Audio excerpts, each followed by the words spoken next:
Hi everyone, it's Sean Murphy and welcome back to my channel. And today we're taking a deep dive into the stance.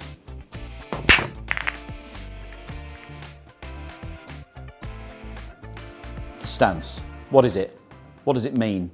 You hear people talking about it all the time, don't you? And you need a good foundation to build your game as a player. Whether you're a beginner, whether you're a club player, playing in the local tournaments, local leagues, national events, you might even be playing for your national team. You might be coming through Q School, you might be on the Q Tour. Do you know what? Sneakily, you might even be on the tour. I know some of you guys that I compete with watching these videos because you told me. And I know lots and lots of players all around the world at varying levels whose game would be so much better if the basics were just that little bit sharper. And it doesn't get much more basic than the stance. It's so important. You can't build a skyscraper up here if the foundations aren't deep enough, if they're not strong enough. And if your stance and some of the other foundational elements to good snooker aren't strong enough, at some point they're going to break. When that pressure comes on, they're going to crack. That pressure will turn up and you will just crumble. Now, if you've got good basics in place, if those foundation elements such as stance, grip, bridge, cue action, if they're in place and they're locked in and sound, then you will be able to withstand that pressure of competition that little bit better than your opponent, and they might wobble a little bit. I've seen it so many times. I remember seeing it at junior level, and I remember seeing it recently at professional level. The basics are very important. Let's start right at the beginning with the stance. And there's loads of different ways to do it. The great thing about the foundations is that there isn't necessarily a right way and a wrong way, but there are ways that work better than others. So the way I stand to the ball when I'm down at the shot isn't necessarily how you'll stand. You know, I'm 6'1". You might not be. You might be 6'6", or you might be 5'8". Who knows? You could be anywhere in between. So there's lots of different ways of doing it, but certain parts of it help if they're similar and done in the same sort of way. So let's start right at the beginning. What is the stance? You know, how does it work? Why does it matter? You know, we see lots of players doing it in lots of different ways, don't we? Well, really, the reason the stance is important is because it gives us that strong base, that solid base from which to move the cue back and forth at the cue ball and then eventually take it back, little pause and strike.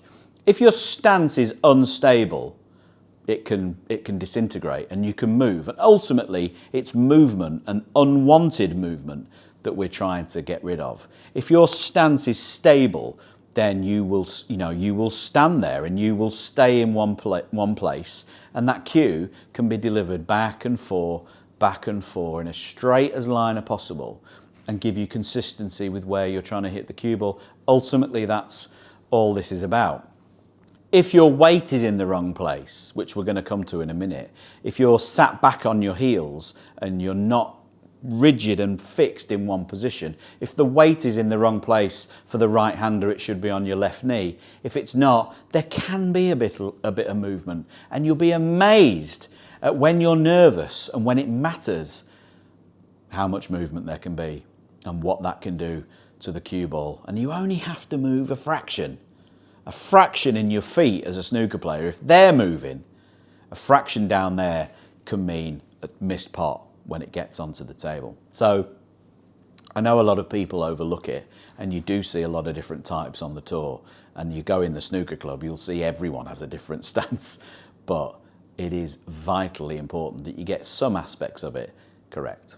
Now, I'm going to just play these shots with a blue across the table because I just want there to be some consistency with the setup so you guys can see it. I'm going to show you my stance, and then I'm going to talk you through some of the key elements of it and what I believe are the important parts of it, and talk you through how I do it. But if this were the blue here, as a right-handed player, you know, my right foot would move first and I would step into the line there. That right foot now is in place and it doesn't move. And my left foot now comes in and stands just in front. You can see the angle between my feet. My left foot is now just slightly ahead of my right foot. All of my weight is going to go over my left side onto my left knee. I don't want any weight sat back here on my right knee, my right thigh, or on my right hip. Everything is forward and slightly to the left. That gives me a really, really solid base. From there, the bridge comes down, chin on the cue, and I'm back, and I'm through. And nothing south of here moves. That is absolutely vital.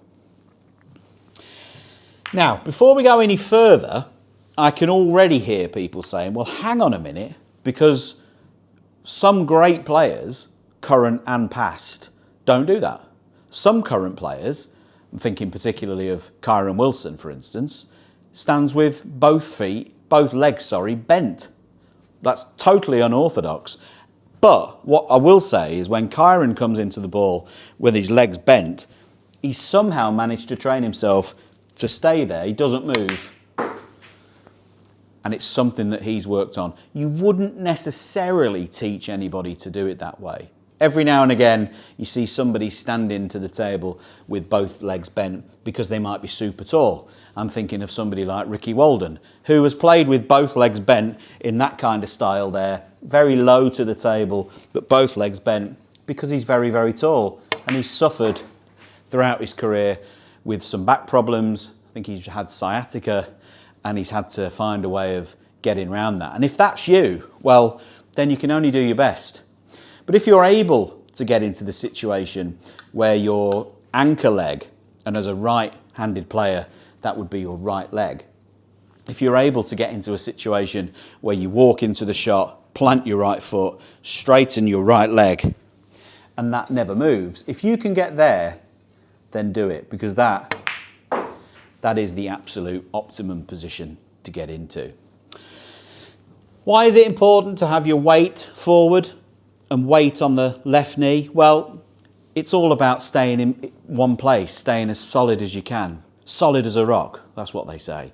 And you don't want to go anywhere. As I say, a fraction of movement down here can lead to a big misjudgment when the tip strikes the cue ball. So you want to stay as still as possible, rock solid, and that's about getting your weight in the right position. How do I know if my weight's in the right position? Well, I'm going to give you a really good tip. This is very old-fashioned. This comes from the Joe Davis How I Play Snooker manual that was printed about 700 years ago. And these tips haven't changed. When you're down at the ball, here, if your weight is in the right place, if I now try and lift my bridge hand off the table, if I move my left hand, I will fall forward into the shot. You can see my weight carries me forward into the ball. I can't stay where I am. And that's what you're looking for, because those connection points between your bridge and your feet and the weight distribution, they keep you solid. That makes a really solid base to build the rest of your technique around.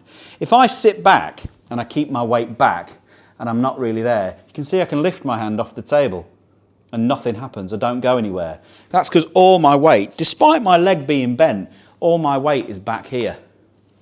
Now, someone says, why is that important? Well, it's important because you're not solid. You know, if someone came over and nudged you, you would fall over. Now, I know that's not going to happen. I'm not suggesting at the Crucible somebody might come out and nudge you. You know, I know that's not going to happen. But the point is you've got to try and be as solid and as rigid as you possibly can. You know, in other sports, think about golf. They might say to be fluid, you keep everything loose at address, keep the feet moving all the time, keep the legs moving. You know, you're keeping yourself active. You're not keeping yourself stationary. Snooker's not like that. Stationary is the word. Stay still. Stay in one place. Don't go anywhere.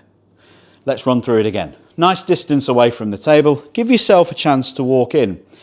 And you think about some of the great players. Let's think about Neil Robertson. One of the great tips that you can see from Neil is when he's walking around the table, he stays such a good distance away that he builds in. He has to now take a very, very definite step into his position at the table. A lot of players are very lazy. They do all of their work very close. There's no gap, there's no separation. So rather than having a pronounced walk into the shot, they just kind of arrive at the shot and they just shuffle into it.